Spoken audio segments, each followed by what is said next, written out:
Hello and welcome to another installment of Aria's Planet. I'm Alicia, Aria's mom, and today is Mommy Lesson Mondays.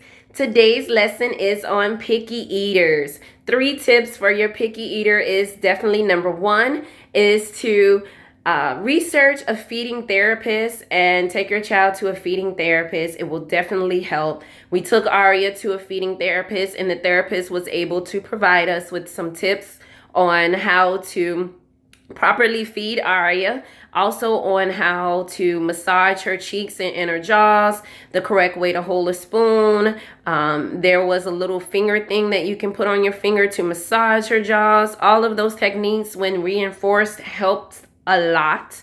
Definitely lead into tip number 2, which is to reinforce those tips that you receive from the feeding therapist. You want to make sure that when you're at home, you're doing what the therapist tells you to do, and not to force it on your child, but just to, seldomly do it over time until it builds up.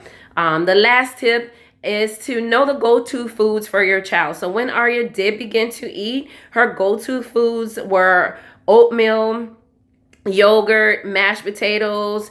I'm pretty sure this is the starter foods for all kids. So that's still her go-to foods for today. So whenever in doubt, I always have that as a backup. She's starting to experiment more, and it's really nice to see her expression when she tries new foods and different textures. So the 3 tips for today for your picky eater is to look into a feeding therapist. Most speech therapists also specialize in feeding therapy. So if you have a speech therapist, you can probably inquire about that. And then 2, make sure whatever tips or tricks they tell you to reinforce them at home. And lastly, know what the go-to foods are for your child. Thank you guys for watching. I hope that you like, subscribe, and share, and we'll see you next week. Bye.